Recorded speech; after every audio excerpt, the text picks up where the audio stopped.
하나님께서 주신 말씀은 고린도전서 11장 2절에서 16절까지의 말씀입니다.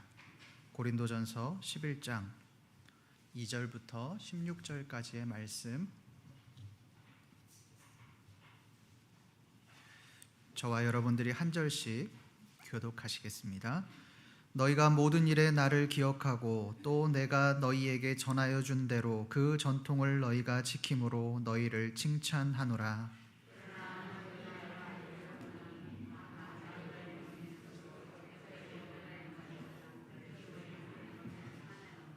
물은 남자로서 머리에 무엇을 쓰고 기도나 예언을 하는 자는 그 머리를 욕되게 하는 것이요,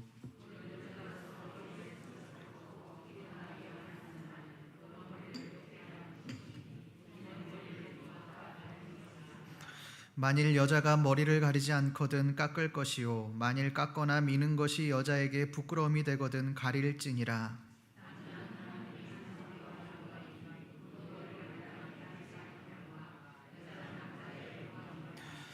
남자가 여자에게서 난 것이 아니요 여자가 남자에게서 났으며,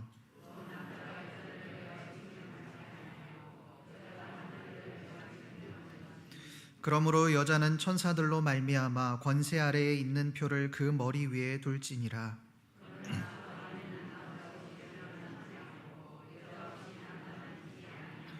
이는 여자가 남자에게서 난 것 같이 남자도 여자로 말미암아 났음이라. 그리고 모든 것은 하나님에게서 났느니라.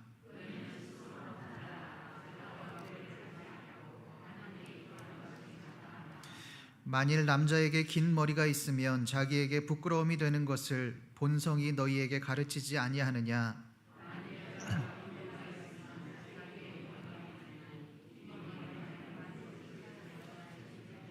함께 읽습니다. 논쟁하려는 생각을 가진 자가 있을지라도 우리에게나 하나님의 모든 교회에는 이런 관례가 없느니라. 아멘. 여러분이 오늘 말씀은 이 여성이 기도를 할 때나 또 예언을 할 때 이 머리를 가려라 라는 말씀이 이 주된 내용입니다. 우리가 이 말씀을 어떻게 이해하고 있습니까? 남성 중심의 사고를 가지고 이해를 합니다. 남자는 이 여자의 머리이니 여자들이 순종해야 한다, 남성에게 복종해야 한다라고 그렇게 생각을 합니다. 기도나 예언을 할 때 이 베일을 쓰는 문제, 머리에 두건을 쓰는 문제도 마찬가지입니다. 여자는 정숙해야 한다, 교회에서 잠잠해야 한다라고 그렇게 이해하고 있습니다. 제가 아는 이 사모님 한 분이 계십니다. 이분은 신학대학을 다닐 때에도 매 학기마다 장학금을 놓치지 않으셨던 분입니다. 똑똑한 분이었습니다. 이분이 신학대학을 졸업한 이후에 신학대학원에 입학을 하셨고, 또 그 신학대학원은 이 보수적인 교단의 학교입니다.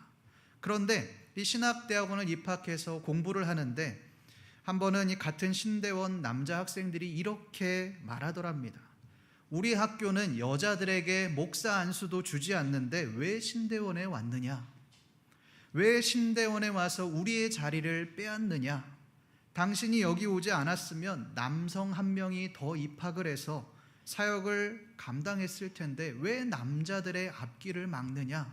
이런 말을 했다고 합니다. 여러분, 그들이 주장하는 근거 중에 하나가 바로 오늘 말씀입니다. 오늘 말씀을 근거로 여성들은 정숙해야 한다, 남자들의 말에 순종해야 된다, 그렇게 말하는 것이죠. 교회 안에서도 소위 속된 말로 나대지 말고 잠잠하게 있어야 된다라고 그렇게 말을 하는 것입니다. 여러분, 과연 바울은 여자들로 하여금 남자들이 통제하게 하기 위해서, 순종하고 또 잠잠하게 만들기 위해서 이 말씀을 하고 있는 것일까요? 과연 바울은 이 말씀을 왜 언급하고 있는 것일까요? 그것을 알아보기 위해서 먼저 우리가 두 가지를 한번 알아보겠습니다. 첫 번째로, 바울은 왜 여자들에게 머리에 베일을 쓰도록 하게 했는가? 또 두 번째로는, 바울은 왜 남자가 여자의 머리라고 그렇게 말을 하는가? 이 두 가지를 한번 오늘 말씀을 통해서 알아보겠습니다. 먼저 바울이 왜 여자들에게 머리에 베일을 쓰라고 했는지 그것을 먼저 알아보겠습니다. 우리 5절 말씀을 함께 읽어보겠습니다. 시작. 무릇 여자로서 머리에 쓴 것을 벗고 기도나 예언을 하는 자는 그 머리를 욕되게 하는 것이니 이는 머리를 민 것과 다름이 없음이라. 바울은 여자들에게, 특별히 고린도 교인 여인들에게 기도나 예언을 할 때 머리에 쓴 것을 벗지 말아라, 머리를 가려라, 베일로 가려라 라고 그렇게 말을 합니다. 그냥 벗지 말라, 가려라고 말한 것이 아닙니다. 머리에 베일을 벗고 기도나 예언을 하는 사람들은 머리를 민 것과 다름이 없다라고 말을 합니다. 기도나 예언은 여러분이 교회의 공적인 예배의 순서입니다. 그런데 바울은 여성들이 예배를 참여하는 데 있어서 베일을 쓰지 않으면 안 된다, 그것은 수치스러운 일이다라고까지 말을 하고 있습니다. 여러분, 우리가 이 말씀에 대해서 흔히 알고 있는 해석이 무엇입니까? 당시 머리는 여성들에게 성적 매력을 의미하는 것이기 때문에 사람들로 하여금 예배에 집중하지 못하도록 만들었다는 것입니다. 예배 시간에 여인들이 머리를 찰랑찰랑거리면 남자들이 성적으로 유혹을 받기 때문에 하나님께 집중할 수 없기 때문에 머리를 가려야 한다는 것이 일반적인 해석입니다. 이것의 근거는 당시 몸을 파는 여성들이 긴 머리카락을 늘어뜨리고 남자들을 유혹했다라고 하는 것에 기인합니다. 이들이 어떻게 남성을 유혹했습니까? 머리로 유혹을 했습니다. 머리카락을 드러내어 그것을 길게 뻗치고 남성들로 하여금 성적으로 유혹을 했다는 것입니다. 그만큼 당시에 이 여성의 긴 머리는 남자들에게 있어서 성적인 유혹의 수단이었습니다. 바울이 말하는 그 베일을 써야 하는 이유도 마찬가지로 똑같이 해석을 합니다. 베일을 쓰지 않으면 남자들이 예배를 드리면서 이 성적인 유혹에 빠지게 된다는 것입니다. 예배 시간에 하나님만 바라봐야 할 그 남성들이 여성들의 긴 머리를 보며 어떻게 하면 저 여자와 하룻밤을 보낼 수 있을까? 이런 생각에 빠지게 된다는 것입니다. 물론 여러분, 이 해석이 맞습니다. 우리가 일반적으로 하는 그런 해석입니다. 실제로 그렇기도 합니다. 그런데 이것은 철저한 남성 중심의 사고라고 할 수 있습니다. 남성이 보기에 그 여성의 머리가 성적인 유혹을 일으키기 때문에 여성들이 그것을 미연에 방지해야 한다는 말입니다. 여러분, 정말 그럴까요? 여성들이 정숙하지 못하고 소위 속된 말로 새끼가 흐르기 때문에 문제가 되는 것일까요? 아니면 여성들이 남성을 유혹하기 위해 기도나 예언을 할 때 일부러 베일을 쓰지 않았던 걸까요? 그렇지 않습니다. 그런데 우리는 이 여성들이 정숙하지 않았기 때문에 그 원인을, 남성들로 하여금 넘어지는 원인을 제공했다라고 그렇게 생각을 합니다. 옷차림이 문제가 있어서 머리를 드러내서 그것으로 하여금 하나님께 집중하지 못하고 넘어뜨리게 만들었다라고 생각을 합니다. 전에 제가 아내와 이야기를 하면서 조금은 충격을 받은 적이 있습니다. 성폭행을 당하는 그 여성들에 대해서 이야기를 했는데 저는 아내에게 이렇게 말을 했습니다. 성폭행을 하는 남성들은 무조건 잘못을 했고 그 죄의 대가를 받아야 한다. 그렇지만 여성들이 그 여인이 옷을 야하게 입었다면, 그 유혹을 받을 만큼 그렇게 야한 옷을 입었다면 그 여인도 조금은 책임이 있는 것 아니냐, 제가 아내에게 그렇게 말을 했습니다. 그 여인이 결국은 남들에게 보여주기 위해서 입은 거 아니냐, 제가 그렇게 말을 했습니다. 그때 제 아내가 저에게 하는 말이 이렇습니다.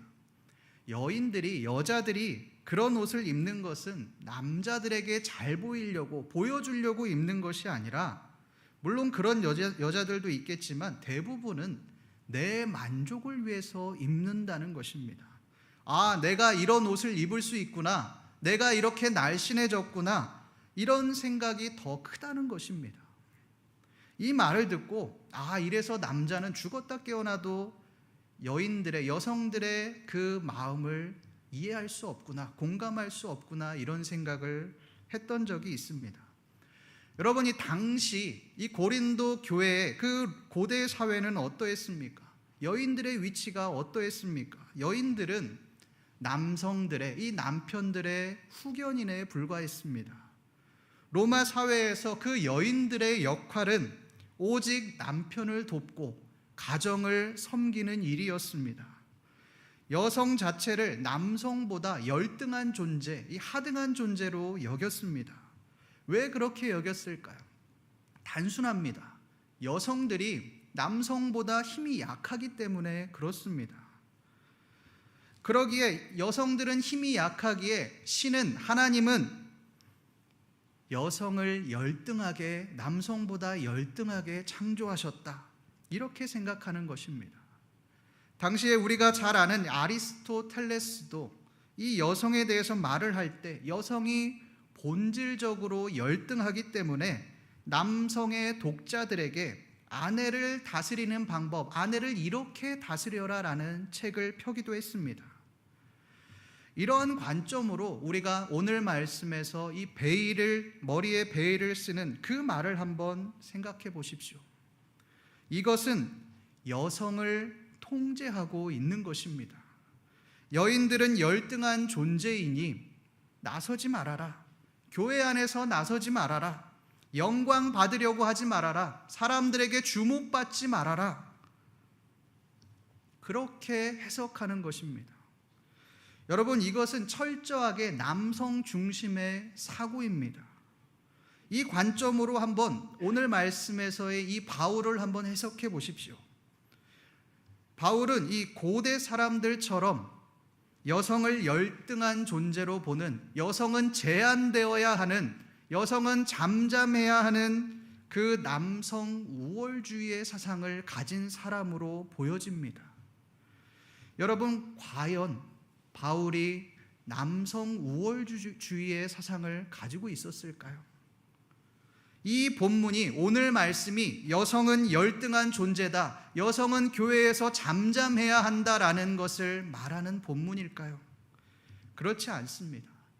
그렇다면 분명 바울은 이 본문을 기록한 이유가 있을 겁니다. 도대체 바울이 이 본문을 기록한 이유가 무엇이겠습니까? 그것을 알기 위해 우리는 먼저 베일을 쓴다는 것이 어떤 의미인지를 한번 알아보겠습니다. 여러분, 베일하면 무엇이 가장 먼저 떠오르십니까? 아마도 이슬람 여인들이 쓰고 다니는 그 히잡이 먼저 떠오르실 겁니다. 이 히잡이라고 하는 것은 여성 억압의 모델로, 그 기준으로 여겨집니다. 수많은 인권단체에서 이것을 반대하며 여성의 인권과 자유를 위해서, 그것을 벗어내게 하기 위해서 투쟁하고 있습니다. 이 히잡은 철저히 남성 중심으로 그 여성을 억압하기 위해 만들어진 물건으로 우리가 인식하고 여겨지고 있습니다. 그런데 여러분, 이슬람 그 문화권 안에서 히잡을 쓰고 싶어하는 여성이 있다면 여러분 믿으시겠습니까? 이 레일라 아흐메드라고 하는 학자가 이슬람에서 이 베일을 쓰는 것에 대한 배경에 대한 언급을 했습니다. 거기에서 이렇게 말합니다. 베일은 상류층임을 표시할 뿐만 아니라 더 근본적으로는 존경받는 여성과 대중적으로 접근 가능한 여성을 구분하는 역할을 했다. 베일의 사용은 여성을 그들의 성적 활동에 따라 분류했고, 어느 여성이 남성의 보호 아래 있고 또 어느 여성이 만만한 대상인지를 남성에게 알려주었다. 여러분, 이해가 되십니까? 이슬람에서 베일을 쓰는 것의 시초는 상류층을 표시하기 위해서라는 것입니다. 베일을 쓰느냐 쓰지 않느냐에 따라서 성적으로 접근해도 되는 여성, 그렇지 않은 여성이 가려진다는 것입니다. 베일, 이 히잡이 여성을 제한시키고 또 인권을 억압하고 열등하게 보려고 그렇게 쓰도록 한 것이 아니라 계급을 나타내고 상류층과 존경받는 사람, 또 그렇지 않은 사람을 나누는 역할을 하는 것이 베일이었다라고 하는 것입니다. 여러분, 이것을 뒷받침하는 증거가 있습니다.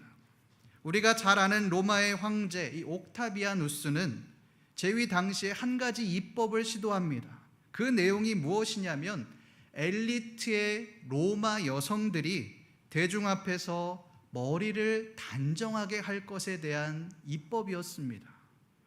엘리트 여성들이 베일을 쓰고 또 단정하게 머리를 가꿀 수 있도록 그렇게 법제화를 시켰다라고 하는 것입니다. 그 대상이 빈곤층이 아닙니다. 몸을 파는 여성이 아닙니다. 엘리트, 그야말로 귀족 가문의 여성들을 향하여서 그렇게 법을 제정했습니다. 엘리트 로마 여성들, 그들로 하여금 단정하게 하기 위해 썼던 것이 바로 베일이라는 것입니다. 여러분, 이 관점을 가지고 와서 다시 본문으로 돌아와 보겠습니다.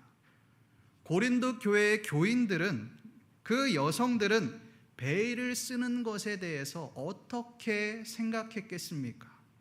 당연히 쓰고 싶었을 겁니다. 왜 그렇습니까? 베일을 써야지만 사람들로부터 인정을 받고 존경을 받고 대우를 받습니다.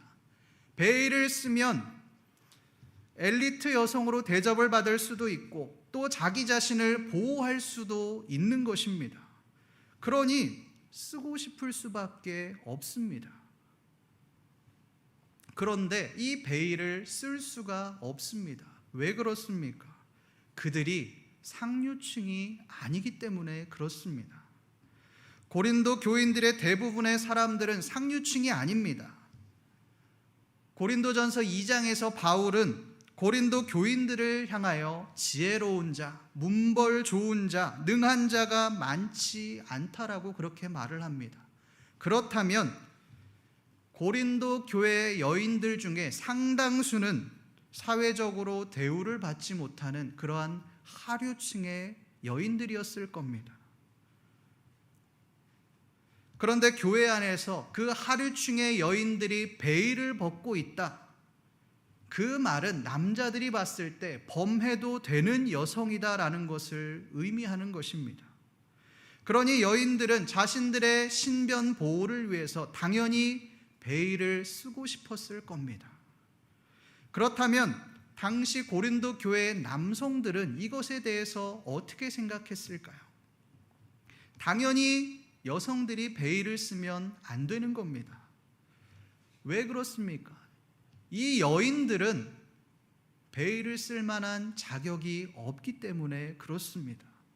상류층도 아니고 한낱 무시받아야 할 그러한 여인이 교회 안에서 기도나 예언을 하면 안 되는 겁니다.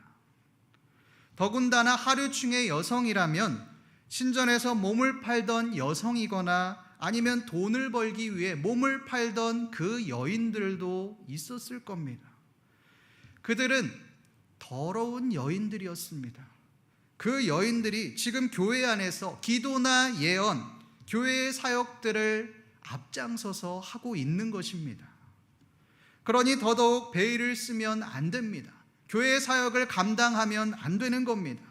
그들은 그저 몸을 팔고 남성들의 말에 복종해야 되는 그런 한낱 연약한 여인들인 겁니다. 그런데 그런 그들에게 베일을 씌운다라고 하는 것은 여성들이 공적으로 기도해도 된다, 예언해도 된다, 심지어 몸을 파는 여성들도 교회 사역을 앞장서서 감당해도 된다라는 것을 의미하는 겁니다. 바울이 오늘 말씀에서 말하는 것이 바로 이것입니다. 바울은 자격 없는 그 여인들을 향하여 기도나 예언을 할 때 머리에 꼭 베일을 써라, 이렇게 말을 하고 있습니다. 이것의 뜻은 사회에서는 무시받고 또 남성들이 함부로 대하지만 교회는 그런 곳이 아니다, 복음은 그런 것이 아니다라는 것을 말하고 있는 것입니다. 비록 이전에 너희들이 몸을 팔고 더러운 삶을 살았다 할지라도 그리스도인이 되었다면 너희들의 과거는 더 이상 중요하지 않다. 이것을 말하는 것입니다. 너희들도 남자와 똑같이 교회 안에서 예언을 하고 기도할 수 있고 교회의 사역을 주도적으로 감당할 수 있다. 이것을 말하고 있는 것입니다.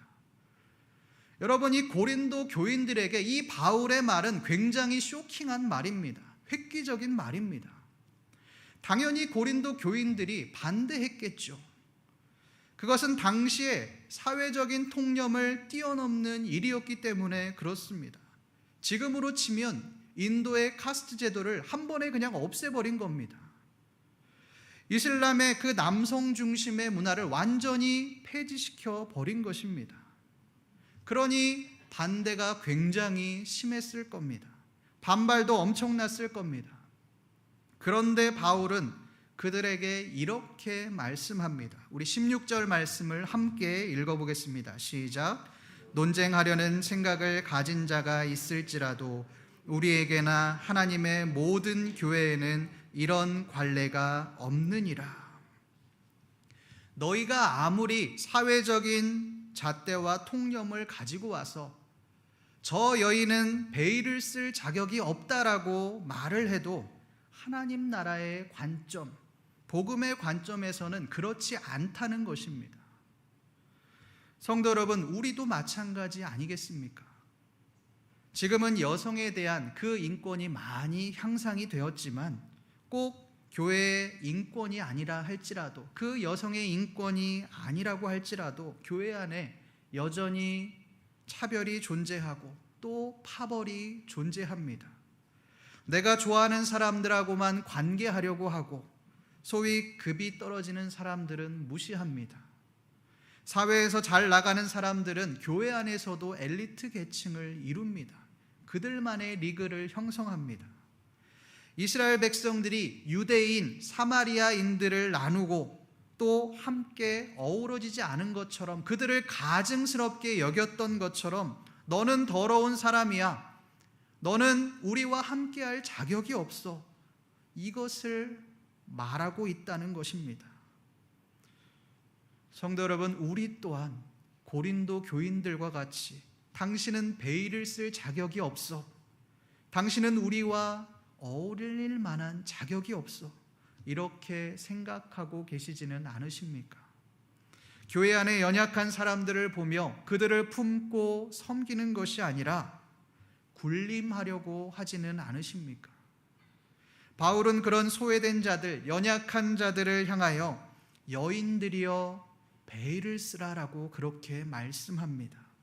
고린도 교인들과 같이 연약한 자들을 억압하고 무시하는 것이 아니라 바울처럼 연약한 자들을 사랑으로 품고 섬기시는 저와 여러분들 되시기를 간절히 소망합니다. 이제 이 여성의 베일의 문제를 우리가 해결했습니다. 그러면 두 번째 의문점이 남습니다. 그것이 무엇이냐면 여자의 머리는 남자다라고 하는 문제입니다. 그것을 어떻게 해석해야 할 것이냐라고 하는 문제입니다. 우리 3절 말씀을 함께 읽어보겠습니다. 시작. 그러나 나는 너희가 알기를 원하노니 각 남자의 머리는 그리스도요 여자의 머리는 남자요 그리스도의 머리는 하나님이시라. 이 말씀을 보면 바울이 여자의 머리는 남자이기 때문에 여자는 남자의 말에 순종해야 한다라고 말하는 것처럼 보입니다. 7절 말씀도 마찬가지입니다. 우리 7절 말씀을 함께 읽어보겠습니다. 시작. 남자는 하나님의 형상과 영광이니 그 머리를 마땅히 가리지 않거니와 여자는 남자의 영광이니라. 남자는 하나님의 형상과 영광이다. 우리는 여지껏 이 말씀을 인용하여서 여자는 남자를 떠받들어야 한다, 섬겨야 한다, 내조를 잘해야 한다라고 그렇게 말을 합니다. 실제로 이 목사님, 사모님들과 이야기해보면 이런 이야기들을 참 많이 들었다고 이야기합니다. 목사님, 사모님인데 공부를 해도 됩니까? 목사님, 사모님인데 다른 일을 해도 됩니까? 온전히 남편만 뒷바라지하고 또 그렇게 해야 하는 것 아닙니까? 이런 말들을 참 많이 들었다고 이야기합니다. 여러분 한번 생각해 보십시오. 이렇게 말하는 근거가 무엇이겠습니까? 남자는 하나님의 형상과 영광이라는 것입니다. 여자는 남자의 영광이니라, 이 말씀이 근거가 되어집니다. 우리 디모데전서 2장 11절에서 12절 말씀을 함께 읽겠습니다. 시작. 여자는 일체에 순종함으로 조용히 배우라. 여자가 가르치는 것과 남자를 주관하는 것을 오직 조용할지니라. 이 말씀을 근거로 이 많은 남성들은 여자는 교회 안에서 사역을 해도 안 되고 머리가 되어서도 안 된다라고 그렇게 말을 합니다. 뭔가를 하고 싶다면 집에서 조용히 배워라, 이렇게 말을 합니다. 그러나 여러분, 이 말씀은 그러한 관점으로 기록되어진 말씀이 아닙니다. 우리 말씀을 한번 자세히 보십시오. 우리 3절 말씀을 함께 읽겠습니다. 시작. 그러나 나는 원하노니 각 남자의 머리는 그리스도요 여자의 머리는 남자요 그리스도의 머리는 하나님이시라. 여자의 머리가 남자다. 여기까지는 우리가 일반적으로 알고 있는, 이해가 되어지는 그런 말씀입니다. 그런데 남자의 머리는 그리스도다라고 그렇게 말을 합니다. 여러분, 이 말은 우리가 그냥 넘어가지만 무슨 뜻이냐면 남자가 여자와 똑같다는 말입니다. 남자가 여자의 머리인 것처럼 남자 또한 그리스도 안에서 똑같은, 여자와 똑같은 신부다, 이 말을 하고 있는 것입니다. 우리는 이것을 쉽게 이해할 수 있고 지금은 그냥 넘어갈 수 있습니다. 그러나 당시의 고대 사람들은 이것을 인정할 수가 없었습니다. 왜 그렇습니까? 어떻게 열등한, 하등한 여인들과 남자가 똑같다라고 말을 할 수 있느냐? 어떻게 여자와 남자가 똑같은 존재라고 말할 수 있는가? 이것을 인정할 수가 없는 겁니다. 그러나 바울은 이것에 대해 어떻게 말씀하고 있습니까? 우리 9절 말씀을 함께 읽어보겠습니다. 시작. 또 남자가 여자를 위하여 지음을 받지 아니하고 여자가 남자를 위하여 지음을 받은 것이니. 남자가 여자를 위해서 지음을 받았다라고 그렇게 말하지 않습니다. 여자가 남자를 위하여 지음을 받았다라고 그렇게 말을 합니다. 이 말만 보면 마치 여자는 남자를 위해 태어난 존재처럼 보여집니다. 여자가 남자보다 열등하다고 그렇게 느껴집니다. 여자의 존재는 그저 남자를 서포트하는 역할 정도로만 여겨집니다. 그러나 여러분, 이 말씀은 그런 뜻이 아닙니다. 하나님이 아담을 창조하셨을 때를 한번 생각해 보십시오. 아담을 창조하고 보니 아담이 온전치가 않은 겁니다. 창세기 2장 18절에 보면 하나님은 사람이 혼자 사는 것이 좋지 아니하다라고 그렇게 말씀을 합니다. 이 말은 남자 혼자 사는 것이 불안정하기 때문에 여자인 하와를 만들었다라는 뜻입니다. 이것이 바울이 고린도 교회 남성들에게 하고 있는 말입니다. 여성들을 무시하고 열등하게 보는 고린도 교인들이여, 그렇게 하지 말아라. 너희가 부족하기에 하나님은 여성을 창조하셔서 너희 곁에 두게 하셨다. 여성이 열등해서가 아니다. 너희가 부족하기 때문에 여성을 너희들에게 주신 것이다.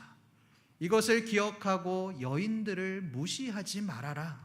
이 말을 하고 있는 것입니다. 이런 관점에서 이 바울이 13절 말씀에서 스스로 판단하라라고 말하는 것은 너희는 정말 교회를 위한 일을 하고 있는지, 아니면 남성인 너희 자신을 위해서 여성들에게 무시당하지 않기 위해 여성을 깔아뭉개고 있는 것은 아닌지 스스로 판단해 보아라, 스스로 생각해 보아라 라고 그렇게 말씀하는 것입니다. 여러분, 이 자존감이 낮은 사람들의 특징이 있습니다. 그것은 자기보다 힘이 약한 사람이나 또 아랫사람을 존중하지 않는다는 것입니다. 그들을 쉽게 대하고 무시합니다. 왜 그렇습니까? 구조적으로, 사회적으로 내가 그들보다 위에 있기 때문에 그렇습니다. 내가 그들을 무시해도, 깔아뭉개도 아무런 문제가 없습니다. 내가 손해볼 것이 전혀 없습니다. 그러니 아무런 피해를 받지 않는 겁니다. 그래서 그들은 자기보다 못하다고 생각하는 사람들을 찍어 누릅니다. 왜 이렇게 합니까? 그래야 내 영향력이 발휘가 되고 사람들에게 인정을 더 받을 수 있기 때문에 그렇습니다. 오늘 말씀에서 이 고린도 교인들도 마찬가지입니다. 고린도 교인 중에 그 남성들이 보았을 때 자기보다 열등한 여성들이 더 인정을 받는 게 싫은 겁니다. 하나님의 사역을 감당하는 그 여인들이 감당하고 있는 모습을 보고 싶지 않은 겁니다. 왜 이런 마음이 들겠습니까? 남자인 내가, 저 여인보다 뛰어난 내가 저 여인보다 못하다라고 생각되어지기 때문에 그렇습니다. 그러니 남성 우월주의의 사상을 그대로 교회에 들여와서 여자는 교회에서 잠잠하라, 이 말을 하고 있는 것입니다. 여인들이 아무것도 하지 못하게 그렇게 철저하게 억압하는 것입니다. 성도 여러분, 오늘날 교회는 어떻습니까? 약자를 보호하지 않는 그런 모습들이 보입니다. 약육강식, 약하고 또 미련하면 그 사람을 딛고 올라서서 찍어내리려고 합니다.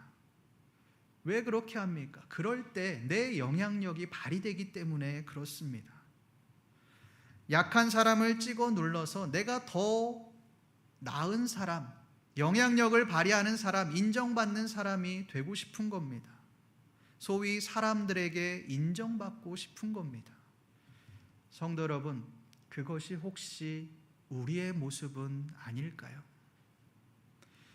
여러분, 이 교회는 경쟁하는 곳이 아닙니다. 함께하는 곳입니다.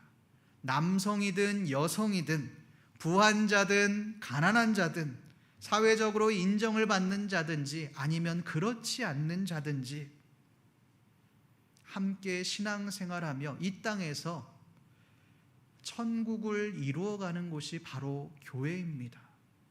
교회가 세상과 똑같은 구조로 살아간다면, 그렇게 신앙생활 한다면 그것은 교회로서의 사명을 망각한 것입니다. 바울은 오늘 말씀에서 남성과 여성이 동일한 하나님의 자녀다, 그리스도인이다, 이 말을 오늘 말씀을 통해 하고 있는 것입니다. 신림교회 성도 여러분, 함께 가시기를 소망합니다.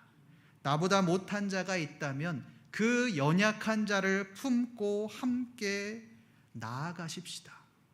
그것이 진정 복음의 정신입니다. 이 복음의 정신을 가지고 그리스도의 마음을 가지고 차별하지 않고 함께 품고 사랑하며 나아가시는 신림교회 모든 성도님들 되시기를 간절히 소망합니다. 기도하겠습니다. 하나님 아버지, 여성들을 향하여 베일을 쓰라라고 하는 그 바울의 말씀을 우리 가운데 새기게 하시니 감사를 드립니다.